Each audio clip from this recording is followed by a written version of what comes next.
POC Pakistan origin card. POC यानी कि origin card एक ख़ास नादरा कार्ड है जो उन लोगों को दिया जाता है जो कि गैर मुल्की शहरियत रखते हों या उनके पेरेंट्स या दादा दादी नाना नानी पाकिस्तानी हों या फिर उसने किसी पाकिस्तानी शहरी के साथ शादी की हो, तो फिर ये कार्ड आपके लिए है।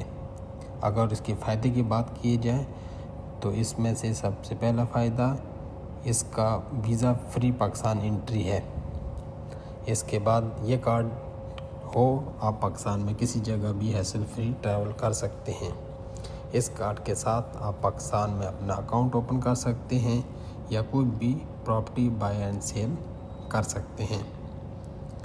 पीओसी कार्ड बनाना बहुत ही आसान है। इसके लिए आपके पास पाक आईडी ऐप हो जिसमें से आप इजीली अप्लाई कर सकते हैं। ये याद रखें कि पीओसी अप्लाई करने के लिए आपके पास नादरा का मैरिज सर्टिफिकेट या अगर आपके पास किसी दूसरे मुल्क का मैरिज सर्टिफिकेट है तो वो अटेस्टेड होना चाहिए। और अगर इसकी टाइम की बात करें तो हमारे पास 3 ऑप्शन है। नॉर्मल जो कि आपको 1 मंथ में मिलेगा, और दूसरा है अर्जेंट जो आपको 15 से 20 दिन में मिलेगा, और तीसरा है एग्जीक्यूटिव जो आपको 7 से 10 दिन में मिलेगा। अगर आप पीओसी कार्ड हासिल करना चाहते हैं तो आज ही अपना पीओसी कार्ड अप्लाई करें, जिसका पूरी गाइडेंस मैं बता रहा हूँ। सबसे पहले आप अपने मोबाइल में पाक आईडी ऐप ओपन करेंगे। ओपन करने के बाद आप इसको लॉगिन कर लें अपना अकाउंट।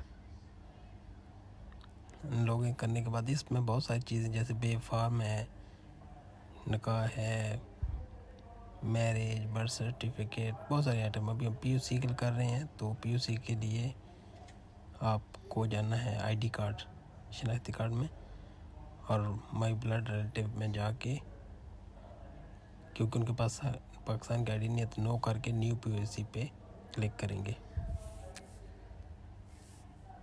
उससे पहले जिसके लिए आप पीओसी अप्लाई कर रहे हैं उसकी डेट ऑफ बर्थ, मैं एक रैंडम डेट सेलेक्ट कर रहा हूँ। उसके बाद वो कौन सी कंट्री से हैं आप वो सिलेक्ट करेंगे। मैं फ़िलिपीन सेलेक्ट कर रहा हूँ। आप जहाँ जिस भी कंट्री से जो नेशनलिटी उनके पास। उसके बाद आपके पास ऑप्शन है नॉर्मल जो है उसकी जो फ़ीस है वो $150 है और डिलीवरी डेट इसकी आफ्टर 1 मंथ है। और उसके बाद जो सेकंड है वो अर्जेंट है जिसकी USD 200 है फ़ीस और उसकी डिलीवरी 2 हफ्ते के बाद है। और उसके बाद एग्जीक्यूटिव आता है जिसकी फ़ीस $250 है और उसकी डिलीवरी डेट इन 7 डे है। नेक्स्ट करेंगे। नेक्स्ट के बाद क्योंकि हम पहली बार अप्लाई कर रहे हैं पीओसी तो यहाँ पे हमें कोई चीज़ सेलेक्ट नहीं करनी, नॉर्मली हमको नेक्स्ट पे क्लिक करना है। तो नेक्स्ट पे क्लिक करने के बाद हमारे पास जो ऑप्शन आएगा वो होगा पिक्चर का। तो आप देख सकते हैं यहाँ पे पिक्चर बनाना है हमें। जो बैकग्राउंड है हमारा वो वाइट होना चाहिए, कोई चश्मा लेंस कुछ ऐसा नहीं होना चाहिए। सिंपली हम कैप पे क्लिक करेंगे। क्लिक करने के बाद आपको 2 ऑप्शन है, मोबाइल का फ्रंट कैमरा या बैक कैमरा। मैं फ्रंट कैमरे से कर रहा हूँ। बस आपको ऐसे करना है, 1-2 सेकंड में आपका वीडियो ऑटो क्लिक हो जाएगा। ये देख सकते हैं आप, मेरा फ़ोटो बन गया अभी यहाँ पे आप याद रखें कि ये पिक्चर जो है वो उसके लिए ये सेम पिक्चर आपकी आईडी पे आएगी। तो पिक्चर यहाँ पे क्लियर होनी चाहिए।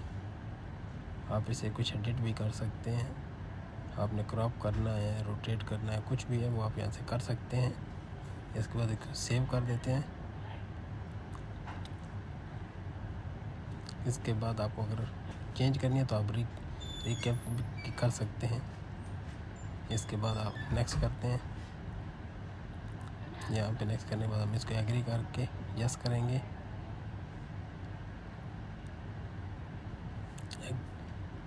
एग्री हम नादरा को परमिशन दे रहे हैं कि हमारी पिक्चर जो आईडी पे आएगी, इसके लिए हमने एग्री किया। इसके बाद जो हमारे पास ऑप्शन आता है वो है फिंगरप्रिंट्स का।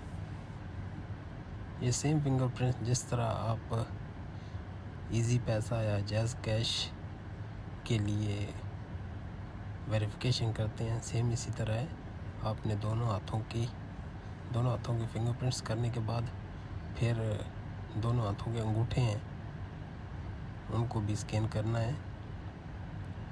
तो आपके ये देख सकते हैं यहाँ से इस तरह आपका फिंगरप्रिंट्स जो है वो सेव हो जाएगा। पहले दोनों हाथों के राइट लेफ़्ट, फिर दोनों हाथों के थम्स राइट लेफ़्ट होंगे। तो देख सकते हैं यहाँ पे मेरे जो फिंगरप्रिंट्स हैं वो अभी हो गए हैं।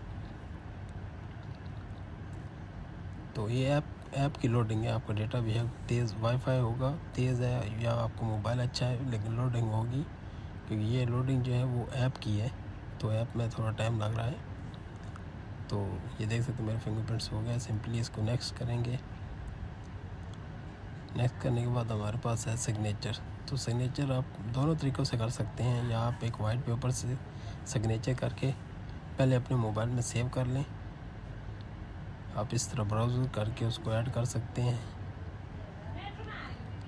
अगर इस तरह नहीं तो आप इसको दूसरी तरह से ड्रॉ सिग्नेचर भी कर सकते हैं। सिंपली बेटर है कि आप किसी वाइट पेपर पर सिग्नेचर करके मोबाइल में सेव कर लें। आप इस तरह इसको करके ऐड करके नेक्स्ट कर देंगे। नेक्स्ट करने के बाद हमारे पास ऑप्शन आएगा पर्सनल डिटेल का। तो पर्सनल डिटेल याद रखें कि जिसके लिए आप पीओसी अप्लाई कर रहे हैं तो उसकी पर्सनल डिटेल हमको डालनी है। याद रखें कि उसका नाम जो सेम पासपोर्ट पे है आपने सेम नाम भी यहाँ में इंटर करना है, और जो उर्दू में आएगा मुकम्मल नाम जहाँ पे लिखा हुआ है तो वहाँ आपने यकीनी करना है कि उसका नाम जो आप इंग्लिश में लिखेंगे वो सही तरह से टाइप होके उर्दू में आ जाए। आपने इस तरह इसमें पूरा नाम, डेट ऑफ बर्थ, नाम, मोबाइल नंबर, ईमेल सब ऐड कर देना है। सब ऐड करने के बाद आप इसको नेक्स्ट करेंगे। तो नेक्स्ट में हमारे पास डेट ऑफ बर्थ है जिसकी आप पीओसी अप्लाई कर रहे हैं और वो कौन सी कंट्री से हैं, बस आपने ये सिलेक्ट करना है। नेक्स्ट कर देंगे। नेक्स्ट करने के बाद हमारे पास जो ऑप्शन आएगा वो ऑप्शन है फैमिली डिटेल का। तो फैमिली डिटेल में सबसे पहले जो हेड डिटेल है वो उसकी ऐड करनी है जिससे आपकी शादी हुई है या जिसके साथ आप ये पीओसी अप्लाई कर रहे हैं। और उसके बाद जो फैमिली डिटेल में नीचे है वो पेरेंट्स की डिटेल है जिसके लिए पीओसी आप अप्लाई करें। जैसे मान लें कि मैं अपनी बीवी के लिए पीओसी अप्लाई कर रहा हूँ तो उसकी फैमिली की डिटेल, उसके फादर और उसकी मदर की डिटेल डालनी है। और अगर आप उसका आईडी कार्ड नहीं है तो आप उसको खाली भी छोड़ सकते हैं। वीडियो ज़्यादा लंबी हो रही थी इसलिए मैंने यहाँ की स्पीड तेज़ कर दिया ताकि वीडियो ज़्यादा लंबी ना हो। आप इसमें पूरी डिटेल अपनी जो भी उनकी पेरेंट्स की डिटेल है आप इसमें ऐड करके लास्ट तक आप इसमें पूरी डिटेल डालेंगे। और यहाँ दे सकते हैं मैंने पूरी डिटेल डाल दी है। आप दोबारा चेक भी कर सकते हैं। और हम ऐड करने के बाद इसको सिंपली नेक्स्ट करेंगे। और ये हमने नेक्स्ट किया। नेक्स्ट करने के बाद हमारा रिलेटिव डिटेल है, आप चाहें तो इसमें ऐड कर सकते हैं, नहीं तो आप सिंपली आप नेक्स्ट भी कर सकते हैं। नेक्स्ट करने के बाद आप इसमें देख सकते हैं कुछ भी आप सिबलिंग या कोई भी डिटेल डाल सकते हैं अगर आप डालना चाहें, नहीं तो हम सिंपली नेक्स्ट करेंगे। नेक्स्ट करने के बाद हमारे पास एड्रेस डिटेल आई है। इसमें दो तरह के एड्रेस हैं, एक प्रेजेंट और दूसरी जो है वो परमानेंट। आप जिस जगह रह रहे हैं, कौन से मुल्क में रह रहे हैं, आप वो डिटेल डाल सकते हैं। याद रखें कि डिटेल आपको ठीक डालनी होगी क्योंकि जो पता मौजूदा पता आप डालेंगे आपको कार्ड वहीं पे रिसीव होगा। और परमानेंट एड्रेस जो है वो पाकिस्तान का होना लाजमी है। आप दोनों एड्रेस एक जगह के बैरूनी मुल्क के नहीं डाल सकते। और याद रखें कि आपने जो डिटेल डालनी है उसमें से जो परमानेंट है वो आपका आईडी कार्ड से मैच होना चाहिए। तो मेरा एड्रेस ऐड करने के बाद आप सिंपली इसको चेक करने के बाद नेक्स्ट पे क्लिक करेंगे, प्रोसीड आगे बढ़ाने पे क्लिक करेंगे। नेक्स्ट करने के बाद हमारे पास फिर आ गया एड्रेस डिटेल POC। तो इसके लिए भी सेम प्रोसीजर है, सेम आपने इसको फिल करना है, डिटेल ऐड करनी है जो आपने पहले एड्रेस में डाला था। आपने सेम एड्रेस सेम डिटेल आपने एड्रेस डिटेल POC में भी ऐड कर देनी है। तो मैंने डिटेल ऐड कर दी है। सिंपली सब डिटेल ऐड करने के बाद इसको नेक्स्ट करेंगे। चेक कर लें अपना एड्रेस एक बार। एड्रेस चेक करने के बाद प्रोसीड पे क्लिक करेंगे और इसके बाद हमारे पास प्रोफेशनल एंड क्वालिफिकेशन डिटेल आ गई है।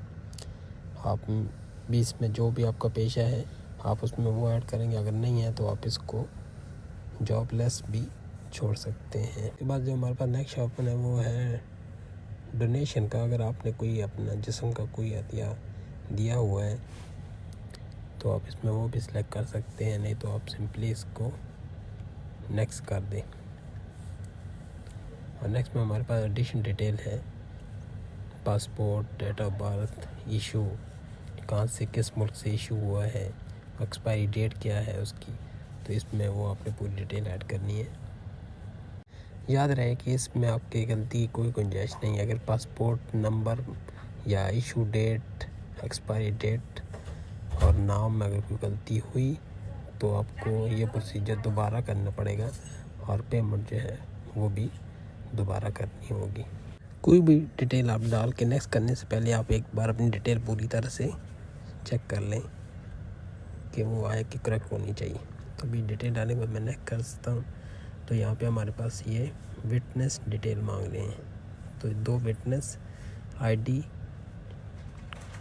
कार्ड नंबर और मोबाइल नंबर के साथ यहाँ पे हम ऐड करेंगे। इसके बाद हमारे पास नेक्स्ट ऑप्शन आएगा वो सपोर्टेड डॉक्यूमेंट्स का है, जिसमें आपके पास पासपोर्ट, जिस कंट्री में आप रह रहे हैं उसका आईडी कार्ड और जो अप्लाई कर रहा है उसका ID card, Pakistani ID card, passport और एक अंडरटेक F जो कि पाकिस्तानी एम्बेसी से अटेस्टेड होगा। ये सब डॉक्यूमेंट्स आपने इसमें ऐड करने हैं। ये सब ऐड करने के बाद आप इसको सिंपली अपने गैलरी से भी ऐड कर सकते हैं और सिंपली आप पिक्चर बना के भी इसमें ऐड कर सकते हैं। जैसे कि मैं अपनी गैलरी से ये पासपोर्ट ऐड कर रहा हूँ। अगर आप इसमें कोई भी एक डॉक्यूमेंट मिसिंग कर देंगे तो वो आपको कुछ दिन के बाद दोबारा आप पाक आईडी में शो कराएगा। आपको वो डॉक्यूमेंट दोबारा उसमें ऐड करना होगा। तो अभी यहाँ पे मुझे सिर्फ ये पासपोर्ट का ऑप्शन है, तो मैं इसमें पासपोर्ट ऐड करके नेक्स्ट करता हूँ जी। इसको नेक्स्ट करने के बाद हमारे पास जो ऑप्शन है वो है जी रिव्यू योर डेटा। तो आप सिंपली यहाँ पे रिव्यू डेटा कर सकते हैं। जो पिक्चर आपने ऐड की थी वो भी चेक कर सकते हैं, जो सिग्नेचर आपने लगाया था, जो डिटेल आपने एड्रेस डाली थी, जो भी आईडी नंबर आपने डाला, पूरा आप यहाँ पे डिटेल चेक कर सकते हैं। अगर आपको कुछ चीज़ गलत लगे तो आप सिंपली बैक पे जाके उसको एडिट भी कर सकते हैं। इसके बाद आपको कुछ ऑप्शन नीचे दिए गए हैं जिनको आपने पूरी तरह से पढ़ने के बाद टिक मार्क करना है। इसको पढ़ने के बाद आप सिंपली इसको टिक मार्क करेंगे। जो भी इंफॉर्मेशन, जो भी डिटेल आपने डाली है वो ऐड करने के बाद इसको टिक मार्क करेंगे और इसको सिंपली सबमिट कर देंगे। सबमिट करने के बाद 3-4 दिन के बाद आपको पे नाउ का ऑप्शन आ जाएगा।